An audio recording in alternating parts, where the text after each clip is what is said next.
Bonsoir à tous. Donc, nous poursuivons nos halachot du Birkat Hamazon et nous avions évoqué la dernière fois le fait que il fallait laisser du pain sur la table quand on avait terminé un repas pour que pendant le Birkat Hamazon, on prenne conscience de ce pourquoi on remercie. Et on avait évoqué aussi l'habitude de retirer ou au moins de couvrir les couteaux avant le Birkat Hamazon, de façon à ce qu'on ne voit pas de couteau sur la table pendant qu'on récite ces brachot-là. Alors, d'où vient cette habitude? Pourquoi on fait comme ça? Le Bet Yosef rapporte deux raisons à cette règle, à cette halacha. Il dit que la première des raisons qu'il y a à donner pour cela, elle prend sa source dans la construction du misbéach, la construction de l'autel, l'autel A-U-T-E-L. L'otanif alehem barzel. Donc l'autel, le misbéach, sur lequel on devait apporter les sacrifices, devait être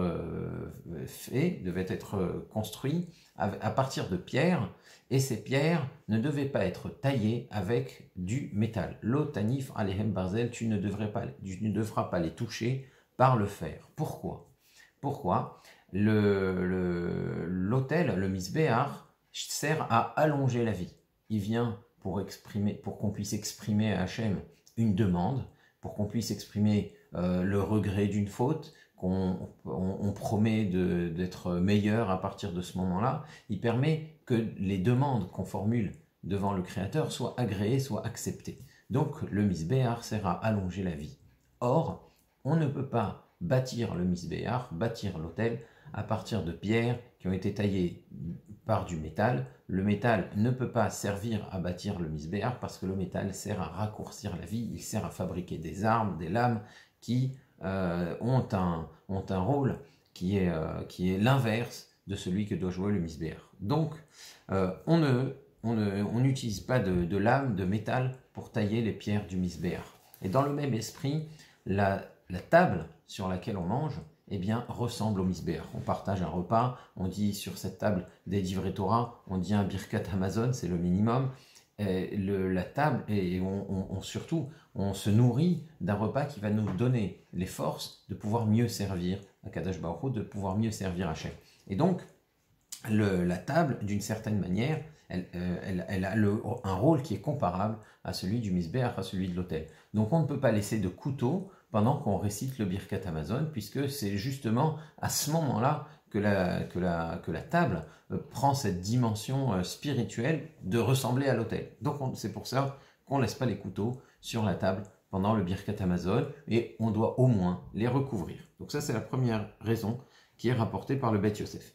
Il rapporte aussi une autre raison au nom de Rabbeinu Simcha, et dit que c'est arrivé qu'une personne, en lisant le Birkat Hamazon, il a lu avec tellement de ferveur le passage concernant la construction de Yerushalayim, il a été tellement peiné par la destruction de Yerushalayim, donc ça a dû se produire dans les années qui suivaient, c'était encore un traumatisme.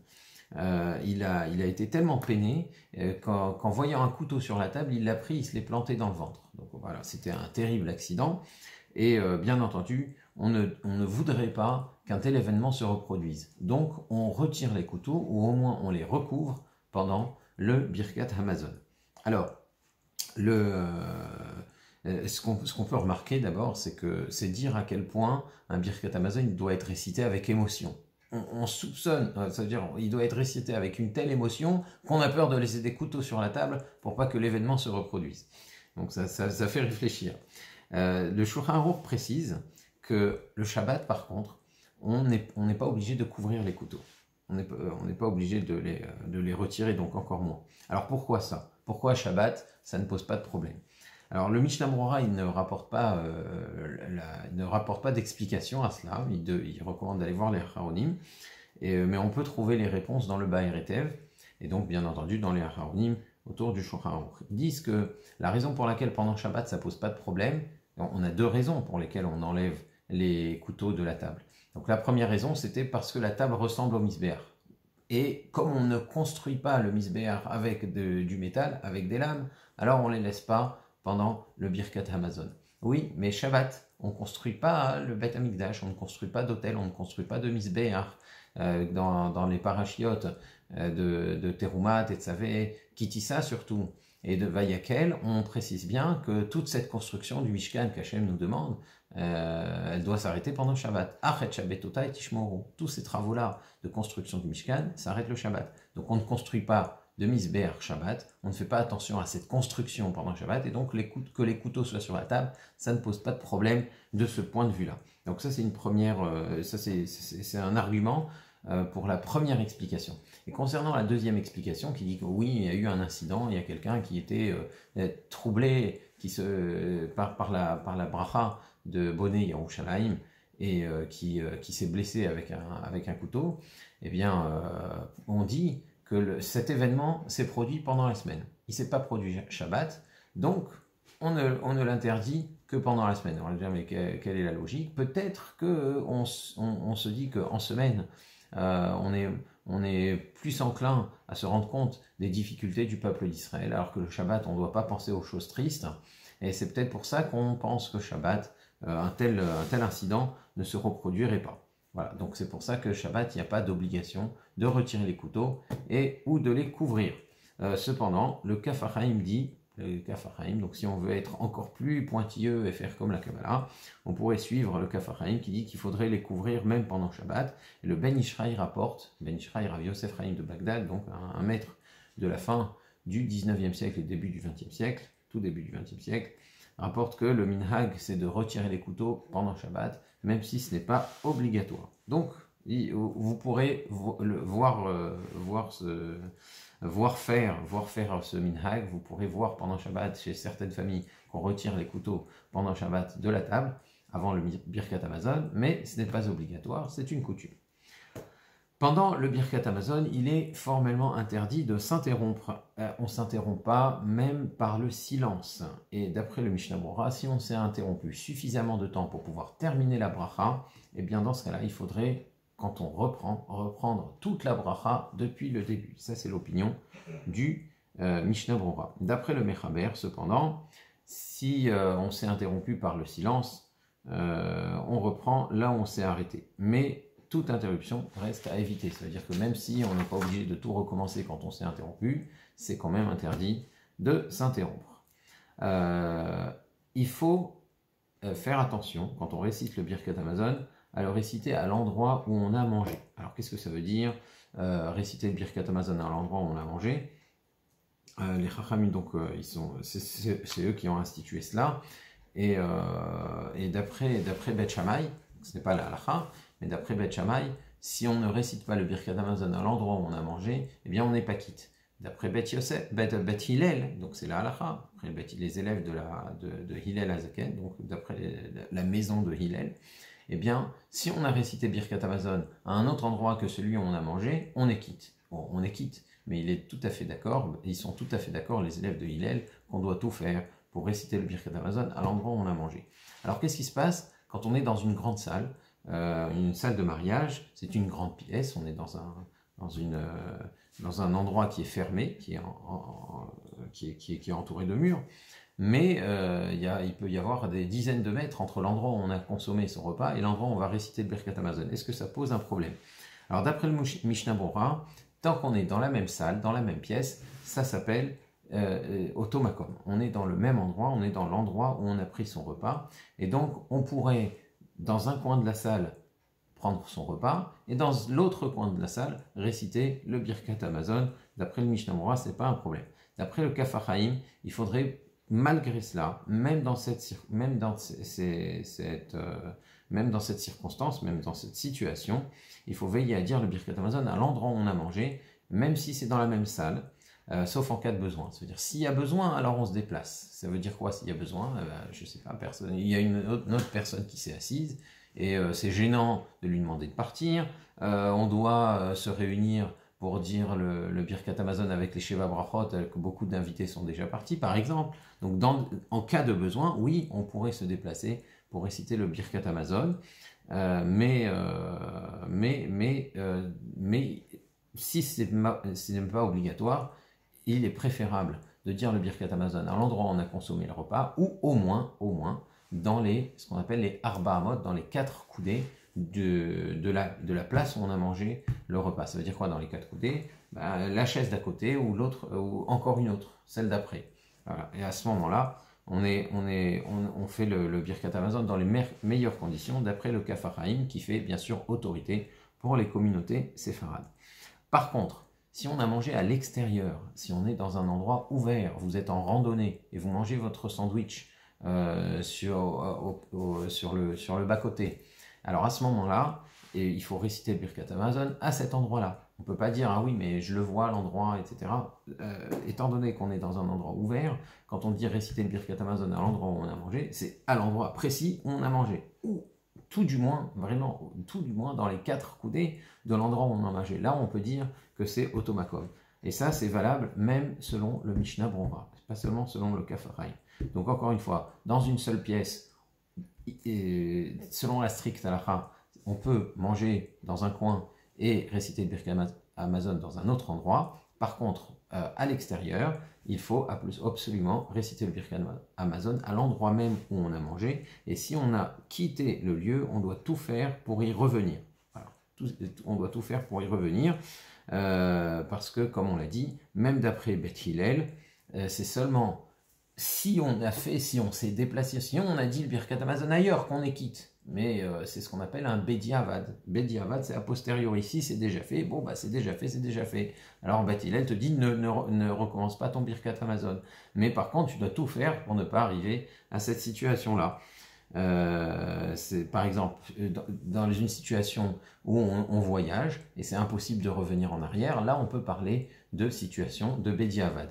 Alors il y a une petite histoire qu'on raconte sur Rabba bar Bar Chana, qui était un élève de Rabbi Yochanan bar Nafra, un des plus éminents Amoraïm, maître de la Gemara en Eretz Israël, qui justement quand il était en voyage, il était en caravane, il s'était arrêté pour bivouaquer, pour prendre un repas, il a repris le chemin avec la caravane et il s'est souvenu qu'il n'avait pas récité le Birkat Hamazon.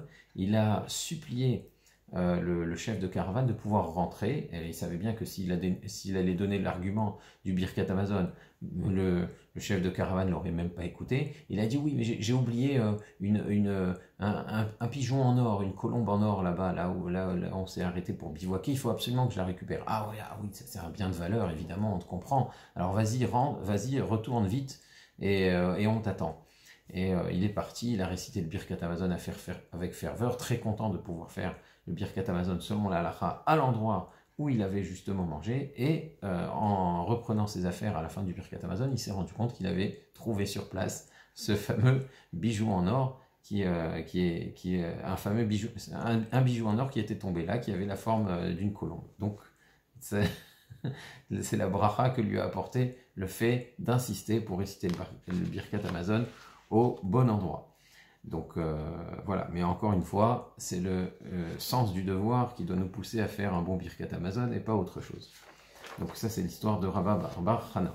Donc, parce qu'il faut absolument réciter le Birkat Hamazon à l'endroit où on a mangé, on doit absolument éviter de sortir avant la fin du repas sans avoir récité le Birkat Hamazon. On ne devrait pas couper un repas en sortant et en changeant de lieu, justement pour cette raison-là, parce que disent les Chachamim, si on commence à sortir alors qu'on a commencé un repas, et on risque de rester dehors, de ne pas revenir, et on ne pourra pas réciter donc le Birkat Hamazon à l'endroit où on a pris son repas. Alors, d'après le Rama est quand même un peu plus permissif sur ces notions de ce qu'on appelle Shinui Makom, de changement de lieu, et donc on peut, selon le Rama, sortir pendant le repas à 2 conditions. Si c'est pour aller prier au Bet HaKnesset, donc bien sûr on a l'intention de revenir, et si c'est pour sortir pour une très courte durée, pour revenir immédiatement. Quand c'est dans l'immédiat, pour revenir immédiatement, donc quand c'est dans l'immédiat, on a le droit, selon le Rama, de sortir. Mais dans les communautés sfarades, on doit craindre l'opinion du Mechaber, qui, comme on l'a dit, est beaucoup plus stricte sur les notions de Shinui Makom, même si peut-être on donnera un cours là-dessus dans les notions de Shinui Makom. Finalement, beaucoup de Sfaradim font comme le Rama, les Chatechila. A priori, on devrait éviter de le faire parce qu'on doit quand même craindre l'opinion du Mechaber. Donc on ne devrait pas sortir sans avoir récité le Birkat Hamazon, même quand on veut aller prier. Donc quand on est pendant un repas et qu'on veut prier, normalement selon le Mechaber, on devrait réciter le Birkat Hamazon avant de sortir. Alors ça arrive souvent hein, que dans une salle de mariage, on s'arrête en plein milieu du repas pour aller prier juste à côté. Bon, comme c'est le hall et on peut voir du hall l'endroit où on mange et qu'on laisse des gens là-bas avec l'intention de revenir là, peut-être même d'après le Mechaber, ça ne pose pas de problème. Mais en revanche, si on a pris un repas et qu'on est seul et qu'on veut sortir pour aller prier, selon le Mechaber, on ne devrait pas le faire. On devrait réciter le Birkat Hamazon et ensuite seulement sortir. Et enfin, pour terminer, on va reparler un petit peu de la bracha de l'invité. Un invité donc a le devoir de bénir le Baal HaBayit qui le reçoit. On a rappelé ça dans la première partie concernant le Birkat Hamazon. Et ce qui est intéressant, je reviens dessus parce que ce qu'on souhaite, ce qu'on doit souhaiter au Baal HaBayit, et c'est aussi réglementé, si on peut dire. Ça veut dire qu'il y a des brachot bien spécifiques à souhaiter, il y a des souhaits bien spécifiques à exprimer pour le Baal HaBayit qui nous reçoit.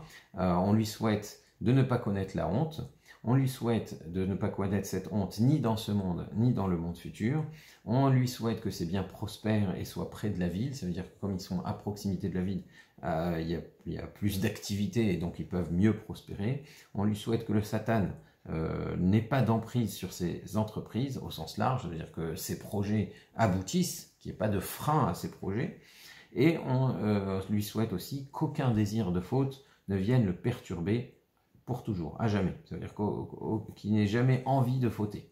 Donc ça, c'est le Shulchan Aruch, et il tire ça, bien entendu, de la Gemara. Maintenant, si vous faites bien attention, que ce soit dans le Nosar Sephara, dans le texte Sephara, dans le texte Ashkenaz du Arachaman pour le Baal HaBayit, eh bien, vous verrez que ces souhaits sont tous présents. Tous, bien entendu, sont fondés sur la même règle, sur la même halakha. Alors, du temps de la Gemara et de la Mishnah, on demandait à l'invité de réciter le Birkat Hamazon, et c'est lui qui récitait le Birkat Hamazon pour tout le monde. Ça veut dire qu'en réalité, le Birkat Hamazon se récitait non pas en chœur, et c'est pas chacun qui récitait le Birkat Hamazon dans son coin à l'époque des Tanaïm, c'est une seule personne qui récitait le Birkat Hamazon pour tout le monde l'écoutait et était acquitté par lui. Donc quand il y avait un invité, on lui demandait, c'était à lui qu'on demandait de réciter le Birkat Hamazon, justement pour que dans son Birkat Hamazon, il précise, il mentionne le Baal HaBayit et qu'il le bénisse justement à la fin. Donc on bénit le Créateur, on dit les trois brachot, la quatrième bracha, et ensuite on bénit aussi le Baal HaBayit qui nous a reçus. Alors maintenant, chacun récite le Birkat Hamazon pour soi, à mi-voix, il faut s'entendre, réciter le Birkat Hamazon, il ne faut pas le chuchoter, il faut qu'il puisse s'entendre. Normalement, ça se récite à haute voix, comme on l'a dit. Normalement, c'est même une personne qui récite pour tout le monde.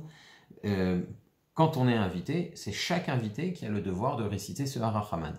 Maintenant, il y a une chose quand même qui est restée, c'est que quand vous recevez, ou quand vous êtes reçu, normalement, on propose à l'invité de dire le Zimoun, où on invite tout le monde à réciter le Birkat Hamazon. Même si après, chacun va réciter le Birkat Hamazon pour soi, le fait d'inviter les convives qui sont attablés à réciter le Birkat Hamazon est un kavod, est un honneur qu'on réserve à l'invité justement parce que à l'époque de la Mishnah, à l'époque de la Gemara, c'était lui qui allait réciter la bracha pour les autres. Donc on accorde le zimoun à l'invité. En revanche, bon, si on peut parler un petit peu des règles de savoir-vivre à table, quand il s'agit de réciter la bracha de Hamotzi Lechem min haaretz, là, le Baal HaBayit doit garder ce kavod pour lui-même. Il ne propose pas ça à un invité, parce que justement, comme c'est là qu'il distribue les morceaux de pain, il faut qu'il le fasse généreusement, et comme c'est lui le Baal HaBayit, il ne va pas être gêné de donner des grands morceaux de pain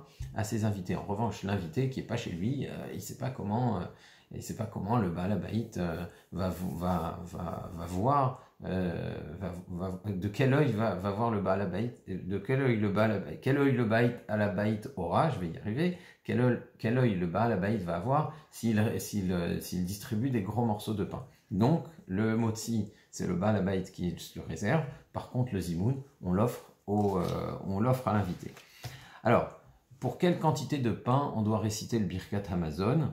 Dans le début de Masechet Brachot, on explique que pour manger, que pour un tout petit morceau de pain, même un tout petit morceau de pain, on doit réciter une bracha. On ne peut pas profiter de ce monde-ci sans ce qu'on appelle la bracha rishona. Donc même si on veut manger une miette de pain, on doit dire Baruch ata Hashem Elokeinu melech haolam hamotzi lechem min haaretz. On n'est pas obligé de faire netilat yadayim pour une quantité inférieure à un kazaït. En revanche, on doit dire la bracha de hamotzi, mais on n'est pas non plus obligé de dire le birkat hamazon. À partir de quand on dit le birkat hamazon? À partir du moment où on mange un kazaït de pain. Qu'est-ce que c'est un kazaït? Alors, selon les avis, c'est de 19 à 27 grammes. Bon, disons que quand on a le volume d'une allumette, on est sûr d'avoir mangé un kazaït de pain, et là, on doit réciter le birkat hamazon dans sa totalité. Si on a mangé ce kazaït en mangeant une miette maintenant et 3 miettes après, et que ça s'est étalé dans le temps, et que ça a pris plus que 4 minutes, ce qu'on appelle le Kedé Achilat Pras, à ce moment-là, on ne va pas réciter le Birkat Hamazon. Ça ne s'appelle pas une Achila. Une Achila qui oblige à réciter le Birkat Hamazon, ou la Bracha Harona en général, pour n'importe quel aliment d'ailleurs, c'est un kazaït dans un laps de temps qui est appelé Kedé Achilat Pras, le temps de manger la moitié d'un pain. On verra Bezrat Hashem dans d'autres occurrences, si Dieu veut, qu'est-ce que c'est Kedé Achilat Pras, etc. Peut-être qu'on fera un cours sur les shiurim, justement, sur les quantités. Si, en revanche, on a mangé suffisamment de pain pour être rassasié, à ce moment-là, ve'achalta ve'savarta, tu mangeras, tu seras rassasié. On rentre effectivement dans le cadre du pasouk, et alors l'obligation de réciter le Birkat Hamazon devient une obligation de la Torah. Voilà, Be'ezrat Hashem, je pense que les prochaines fois on continuera sur les halachot de brachot, et éventuellement on touchera au sujet de Tou Bishvat qui approche. Au revoir.